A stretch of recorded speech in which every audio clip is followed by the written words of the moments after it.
She had never planned to be on that stage that evening, and in truth she would have preferred to stay invisible somewhere near the back of the hall where no one would notice her trembling hands or the quiet way she breathed when she was nervous. She was there only because she had been ordered to be there. And because saying no had never come easily to her, the teachers stood close by with rigid expressions, their confidence sharp, and unquestioned they believed they were teaching her a lesson, and not just about music but about obedience, about knowing her place, and about accepting limits they assumed were real.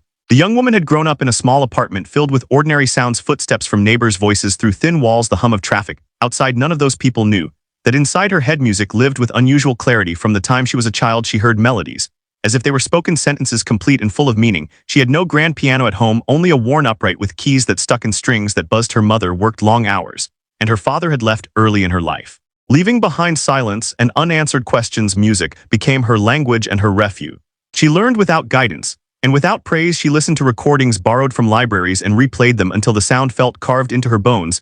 She copied not just the notes, but the emotion behind them. When others practiced scales, she explored tone and touch. When others memorized pieces, she understood structure and intention. No one told her she was special, and no one asked how deeply she understood what she played. Years later, when she entered formal study, she carried that quiet knowledge with her, but it was hidden beneath a soft voice and careful manners. She did not challenge teachers or boast of her abilities. She followed instructions and nodded politely even when lessons felt shallow to her. Teachers mistook her calm for weakness, and her humility for lack of skill in group settings. She was often overlooked, passed over for students who spoke loudly or played with visible force. On that particular day, the atmosphere in the conservatory was tense. There was an upcoming recital, and the teachers were determined to prove a point. A difficult piano piece had been assigned, one known for its complexity and emotional demand. It was the kind of piece teachers used to separate the talented from the rest. When her name was called, some of them exchanged knowing looks. They expected her to struggle, and they expected the audience of students to learn from it. She felt their eyes on her as she walked toward the piano. Her steps were steady, but inside her chest her heart moved fast, not from fear of the music, but from the weight of being misunderstood. She sat on the bench, adjusted her posture, and rested her hands in her lap. She listened as one teacher spoke with a tone that carried authority and faint impatience. He explained that this piece required maturity, control, and deep understanding, qualities he implied she lacked. She did not respond with words because words had never been her strongest defense. Instead, she placed her hands on the keys, feeling their familiar resistance. The piano was different from the one at home, smoother, more responsive and alive beneath her touch. In that moment, the hall faded away along with the teachers, their expectations, and their doubts. What remained was the music itself, waiting patiently. Before she began, her mind returned briefly to her childhood evenings playing alone when no one was listening. Those moments had taught her honesty in music.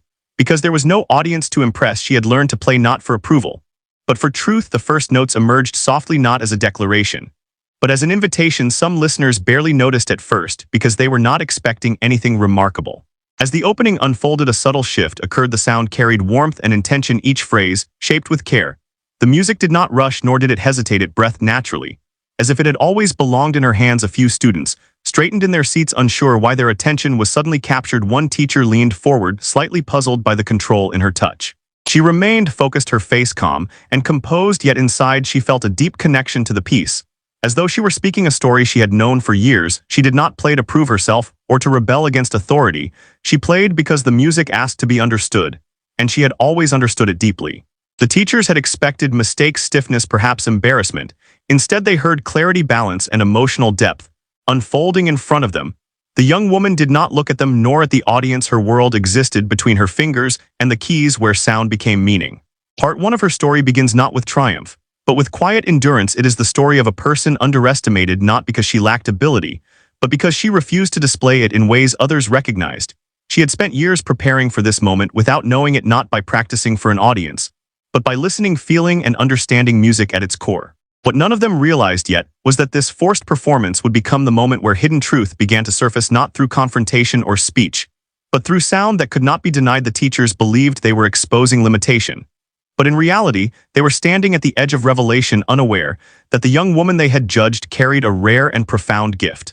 If any dots or ellipses appear, rewrite the content. Without them, the music continued to unfold, and with each passing moment, the atmosphere in the hall shifted in ways that were difficult to explain, but impossible to ignore. The teachers, who had stood with crossed arms and confident expressions, now found themselves unusually quiet. Their certainty began to loosen, not because they wanted it to, but because the sound filling the room demanded attention. It was not loud or showy, yet it carried weight and direction, as if every note knew exactly where it was meant to go.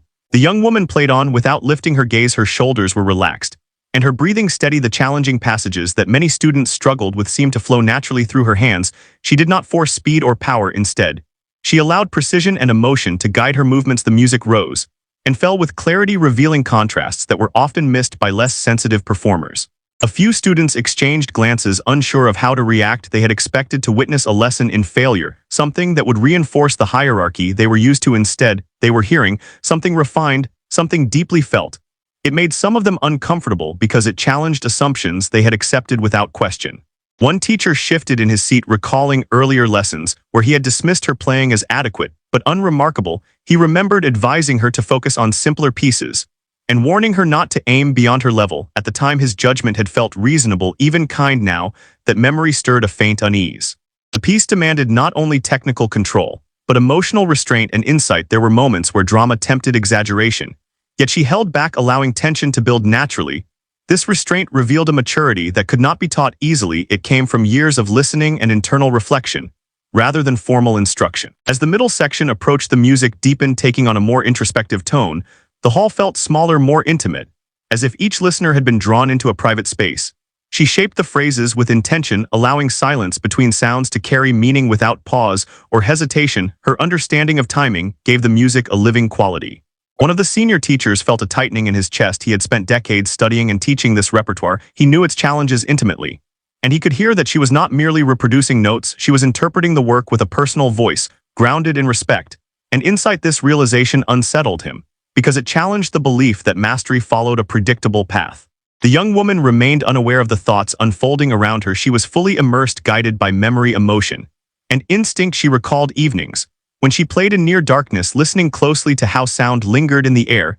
Those experiences had taught her to trust her inner sense rather than external approval. The audience of students now sat still. Some leaned forward, others held their breath without realizing it. The performance had drawn them into a shared moment of focus, rarely achieved in rehearsals or classes. They were not watching a demonstration of technique, but witnessing a conversation between performer and music. As the piece moved toward its more demanding sections, the complexity increased with rapid transitions and layered textures. Her hands moved with confidence, yet without tension. Each passage was articulated clearly, showing control developed through patience rather than force. The piano responded to her touch, as though it recognized intention. A teacher who had earlier whispered a comment of doubt now stared at the keyboard. His expression had softened into something closer to curiosity. He wondered how long this ability had been present, and how easily it had been overlooked. The thought unsettled him, because it suggested that their methods of evaluation were flawed. The young woman felt a quiet strength building within her, not from pride, but from alignment. She felt at home within the structure of the piece, aware of its demands, and able to meet them without struggle. This sense of belonging was something she had rarely experienced in academic settings, where expectations often felt imposed rather than shared. The room seemed to hold its breath as she approached a particularly delicate passage known for exposing weakness. She navigated it with subtlety, allowing each note to resonate fully before moving forward. The effect was mesmerizing, not because it was flawless, but because it was honest. A few listeners felt an unexpected emotional response. Memories stirred by the music surfaced. Quietly, the power of her playing lay in its ability to connect rather than impress. She did not seek attention, yet she commanded it through sincerity. As the final section approached, anticipation filled the hall. The teachers who had intended to interrupt or comment now remained silent. Their authority had been temporarily suspended by the unfolding reality in front of them. They were witnessing something they had not predicted and could not easily explain away. The young woman felt a sense of completion nearing. She guided the music toward its resolution with care, ensuring that nothing was rushed or overstated. The closing phrases carried a quiet confidence, leaving space for reflection rather than applause. When the final sound faded, there was a moment of stillness. No one moved or spoke. The silence that followed was not awkward, but full, carrying the weight of what had just occurred. It was a silence that acknowledged change. She lifted her hands from the keys and let them rest gently in her lap. Her posture remained composed, and she did not look toward the teachers or the audience. She had played what she needed to play, and that was enough. Inside the minds of those present, questions began to form. How had this talent gone unnoticed? How many assumptions had shaped their expectations? How often had quiet ability been mistaken for inadequacy? Part 2 of her story unfolds in this space of realization, where certainty gives way to doubt, and authority confronts its own limitations. The performance did not announce genius loudly, but revealed it patiently, allowing listeners to arrive at understanding on their own terms. This moment marked the beginning of a shift, not only in how she would be seen, but in how others would question their judgments. It was not yet a victory nor a confrontation, but a subtle turning point where truth had entered the room, and could no longer be ignored. The silence after the final sound did not break immediately. Because no one knew how to respond, the young woman remained seated for a brief moment, not waiting for approval, but allowing the music to settle within herself. She then stood slowly, stepped away from the piano with the same quiet presence she had shown. When she approached it, her movements were calm and respectful, as if nothing unusual had happened. The teachers looked at one another, searching for words that did not come easily. Their expressions were no longer firm or instructional. Instead, they carried uncertainty and something closer to humility. One of them cleared his throat as if preparing to speak, but stopped. He realized that anything he said in that moment would sound insufficient. The students were the first to react. Some began to clap hesitantly, unsure whether it was appropriate. Others followed, and soon the hall filled with applause that was genuine. But restrained, the applause was not the loud celebration often given to flashy performances. It was something deeper, an acknowledgement rather than praise. She accepted it with a small nod and a polite expression. She did not smile widely nor bow deeply. She was grateful but not surprised by what had happened. The music had unfolded as it always did when she allowed herself to be fully present. One teacher finally spoke, addressing the group with a careful tone. He commented on the interpretation, mentioning balance and control. His words were measured and professional, but beneath them lay a shift. His authority was still there, but it was no longer absolute. He avoided direct judgment of her performance, perhaps because he could not find fault without contradicting what everyone had heard. Another teacher suggested a short break, and the students slowly began to move, talking quietly among themselves. The young woman stepped aside, standing near a window looking out at the courtyard below. She watched people walking past, unaware of what had just taken place inside. The world continued as it always did, and she found comfort in that. A few students approached her cautiously, offering brief compliments. She thanked them kindly, but did not engage in long conversation. She was not used to attention, and did not seek to prolong it. Her focus was inward, processing the experience in her own way. As the hall emptied, the teachers gathered near the piano, speaking in low voices. Their discussion was no longer about curriculum or discipline. It was about reevaluation. They questioned how such depth had been missed, and whether their criteria favored certain personalities over genuine understanding. None of them said it openly, but each felt a quiet responsibility. One senior teacher recalled his own early years, when his talent had been overlooked due to circumstance, rather than lack of ability. That memory resurfaced now, carrying regret. He wondered how many others had passed through their institution, unheard and unseen. The young woman remained near the window until one teacher approached her. His tone was different from before, less instructive and more curious. He asked about her background and her practice habits. She answered honestly, describing her early experiences in solitary learning. She spoke simply, without exaggeration or defensiveness. As she spoke, he listened more than he had ever listened to her before. He realized that her education had been shaped by necessity rather than privilege. She had learned to rely on her own ear and intuition, developing skills that could not be measured easily in exams. The conversation ended politely, and she prepared to leave, gathering her belongings. As she walked through the corridor, she felt a mixture of relief and quiet resolve. The performance had changed something, but she did not yet know what form that change would take. Outside the building, the air felt cooler and fresher. She took a deep breath and began the walk home, retracing familiar streets. She thought about her mother, and how she would describe the evening. If asked, she would likely say simply that she played, and that it went well. At home, she sat at her upright piano and played softly, letting the sound fill the small room. The keys were imperfect, but familiar. She felt grounded again, reminded of where her relationship with music had begun. Part 3 of her story is not about celebration or recognition. It is about the space that follows revelation when reality adjusts slowly. It is about the quiet consequences of being seen after years of invisibility. For the teachers, it marked the beginning of reflection, and for the students, it planted doubt in assumptions they had accepted. For the young woman, it was a confirmation not of worth, but of alignment. She had trusted her understanding, and it had carried her through. The story continues from here, not with sudden transformation, but with gradual change shaped by awareness, patience, and the enduring presence of music. If any dots or ellipses appear, rewrite the content without them. In the days that followed the performance, the conservatory felt different, though nothing obvious had changed. The same halls echoed with footsteps, and the same practice rooms filled with sound. Yet there was a subtle shift in how people moved and spoke around her. She noticed glances that lingered a moment longer and conversations that stopped when she entered a room. This attention did not feel triumphant, it felt cautious, as if others were trying to understand something new without fully naming it. Her routine remained unchanged. She arrived early, practiced quietly, and left without drawing notice. Yet inside her there was a growing awareness that the space around her was no longer fixed. The performance had created a crack in the structure that defined her place, and through that crack possibilities slowly began to. One morning she was asked to stay after class. A teacher she rarely spoke with invited her into a small office filled with books and sheet music. The tone of the conversation was respectful and measured. He asked about her goals and her interests not as an evaluation, but as an inquiry. This was new. She answered, carefully explaining that she wanted to continue learning and refining her understanding rather than pursuing recognition. He listened without interruption, and then suggested additional repertoire pieces that were complex and demanding. His suggestion was not a test, but an offering. He acknowledged that her previous performance had revealed depth and maturity, and that such qualities deserved thoughtful guidance. She accepted the recommendation with gratitude, feeling neither pride nor fear. As word of her ability spread, some students reacted with curiosity, others felt challenged, a few struggled with resentment, because her quiet presence had not prepared them for this shift. She did not engage in comparison or competition. She remained focused on her work, aware that attention could be fleeting, and that music required consistency. In rehearsals, teachers began to listen differently. When she played, they offered feedback that addressed interpretation. Rather than correction, their language shifted from instruction to dialogue.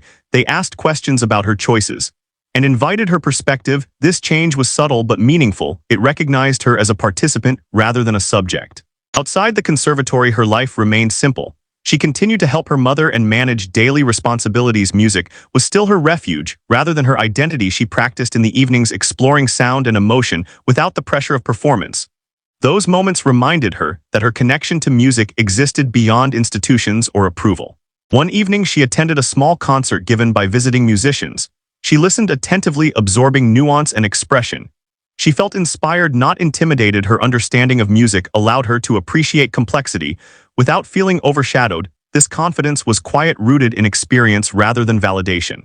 The teachers also changed in ways that were not immediately visible. In meetings, they revisited evaluation methods and discussed how to recognize potential that did not announce itself loudly. They questioned assumptions about confidence and ability. These conversations were not driven by guilt, but by awareness sparked by a single unexpected performance. For the young woman, this period was marked by adjustment. She learned to accept guidance without losing autonomy. She learned to speak when invited without raising her voice. She learned that being seen did not require abandoning who she was. Part 4 of her story is about integration. The moment of revelation had passed, and now life continued, shaped by its impact. Growth did not come as a sudden ascent, but as a widening of space within which she could move more freely. The genius others had begun to see was not something new. It had always been there, waiting for conditions that allowed it to be recognized without distortion. The challenge now was to protect its integrity as it entered a world eager to define it. If any dots or ellipses appear, rewrite the content without them. As time moved forward, the changes around her became more pronounced, yet still unfolded without drama. She was invited to participate in more advanced sessions, not as a surprise addition, but as a natural step. Teachers began to trust her instincts, allowing her space to explore interpretations rather than directing every choice. This trust felt unfamiliar, and at times heavy, because it came with expectation, yet she carried it carefully, treating it as responsibility rather than pressure. She spent long hours in practice rooms, not to prove herself, but to remain honest with the music. Each piece she worked on became a conversation where she listened as much as she played. She refined her touch, exploring how subtle changes in weight and timing could shift emotion. She did not rush this process, because she understood that depth could not be forced. Some students now sought her out, asking for advice. She responded gently, never positioning herself as superior. She shared how she listened, how she approached difficult passages, and how she stayed connected to feeling rather than fear. These conversations were simple and sincere, and they revealed that her understanding extended beyond technique into empathy. One afternoon, a master teacher visiting the conservatory attended a rehearsal where she played. He listened intently without interruption. When she finished, he asked her to play a section again, experimenting with a different emotional color. She adjusted naturally, demonstrating flexibility, and inside the room felt charged with quiet respect. Afterward, he spoke privately with her, acknowledging her rare sensitivity and suggesting future opportunities. His words were encouraging, yet grounded. He emphasized that her strength lay not in brilliance alone, but in awareness. He warned that recognition could distract if she allowed others to define her path. She listened carefully, understanding the truth in his guidance. At home, she shared these developments with her mother, who listened with pride, tempered by concern. Her mother reminded her to stay balanced and true to herself. Those conversations grounded her, reminding her that music was part of life, not its entirety. Internally, she faced moments of doubt, not about her ability, but about belonging. She wondered whether the world that now welcomed her would change her. She reflected, often returning to the quiet evenings of her childhood, where music existed without judgment. Those memories became her anchor. Part 5 of her story is about growth under observation. It is about learning to carry recognition without letting it reshape intention. The young woman continued forward, not chasing acknowledgement, but accepting it when it came while remaining rooted in the reason she began. Her genius did not demand applause, it required space, honesty, and time. And as that space slowly opened, she stepped into it with care, aware that the most important performance was the one she played when no one was watching. If any dots or ellipses appear, rewrite the content without them. Rewrite the content without them.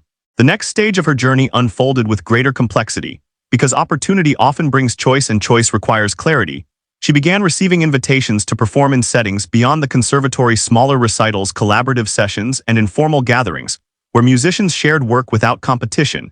These invitations were offered respectfully, yet they carried an unspoken expectation that she would now step forward more visibly.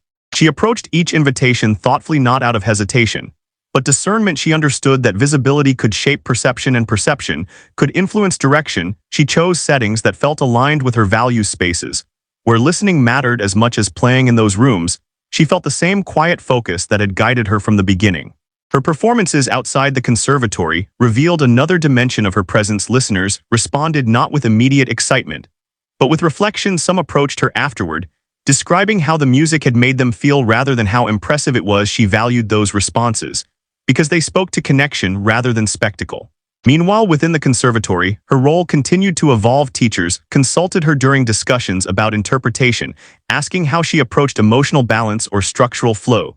She answered honestly without positioning herself as an authority. Her contributions were grounded in experience and curiosity rather than certainty. This shift affected her peers in varied ways. Some felt encouraged, seeing that depth could be recognized without aggressive self-promotion. Others struggled with comparison, confronting their own insecurities. She remained aware of these dynamics and moved carefully, maintaining kindness and distance when needed. Internally, she continued to wrestle with responsibility. The label of genius had begun to circulate quietly, though it was rarely spoken directly. She resisted that word because it felt reductive.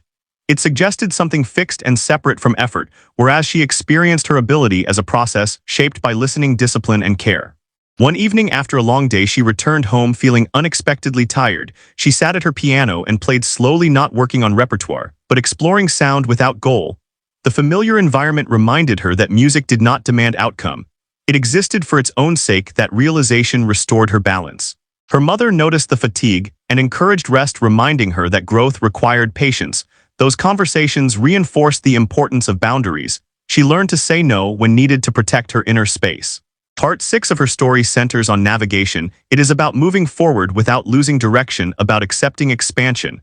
While honoring origin, she was no longer invisible, yet she refused to become defined by attention.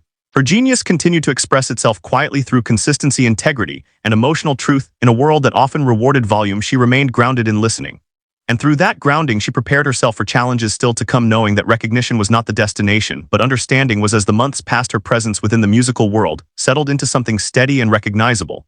She was no longer the unseen student, nor the sudden surprise. She became a quiet, constant someone whose playing carried expectation, not of spectacle, but of sincerity. This phase of her journey brought a different kind of pressure, one that did not come from doubt, but from consistency. People now assumed depth when she sat at the piano, and assumptions, even positive ones, could become heavy.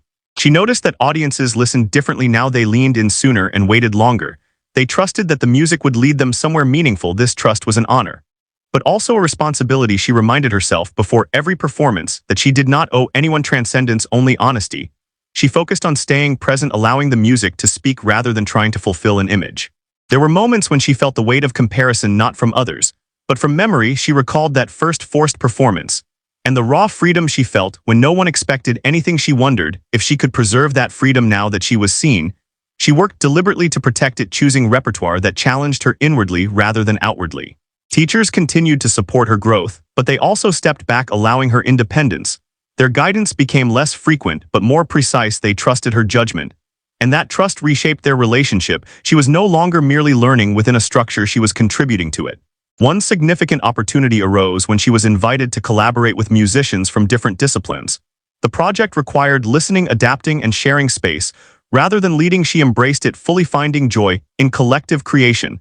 The experience reminded her that genius did not exist in isolation, it thrived in connection. Through collaboration, she learned to articulate her musical ideas more clearly. She learned when to yield and when to hold ground. These skills extended beyond music, shaping how she moved through the world with greater confidence and calm. Privately, she continued to reflect on identity. She resisted narratives that framed her story as sudden discovery. Because it erased the years of quiet work that had shaped her, she understood that recognition often simplified stories, but she did not allow that simplification to define her sense of self. Part 7 of her story is about balance. It is about standing fully in her ability while remaining grounded in humility. It is about carrying visibility without becoming consumed by it. She learned that true genius was not proven in moments of revelation, but sustained through choices made daily. She moved forward with patience, knowing that the final measure of her journey would not be applause or titles, but the integrity with which she continued to listen to the music. And to herself years later, when people spoke about her journey, they often tried to trace it back to a single moment, as if one performance had transformed everything. She understood why they did this, because stories feel safer when they have a clear turning point. Yet for her, the ending of the story was not about arrival or recognition. It was about continuity and choice. She continued to play not because she had been labeled or praised, but because music remained the most honest way she knew to exist. Her performances grew quieter in some ways and deeper in others. She was less interested in being impressive and more interested in being true. Each time she sat at the piano, she approached it with the same respect she had as a child, listening carefully, shaping sound with intention. Her life found balance beyond music as well. She built relationships grounded in mutual understanding rather than admiration. She protected her private time, walking familiar streets, returning often to the small spaces where her love for sound had first taken root. These rituals reminded her that identity was not fixed to achievement. The teachers who once forced her to play carried their own lessons forward. Some changed how they taught, listening more closely for what students did not say. Others spoke openly about the importance of humility and awareness. They used her story not as legend, but as reminder that talent often speaks softly. When young musicians asked her for guidance, she never spoke of genius. She spoke of patience, of curiosity, and of learning to listen before acting. She encouraged them to trust their inner sense even when it did not match expectation. She reminded them that growth was not a race. In time, the story of the young woman who had been forced to play became less about ignorance and more about awakening. It showed that brilliance did not need permission to exist, only space to be heard. And that space could be created through openness rather than control. Her journey did not end with applause or acclaim. It continued in daily practice, in quiet rooms and shared moments of sound. The music remained alive because she remained present. This final part of her story is not a conclusion, but a continuation. It affirms that true genius is not revealed once, but lived steadily through choices rooted in honesty, care, and listening.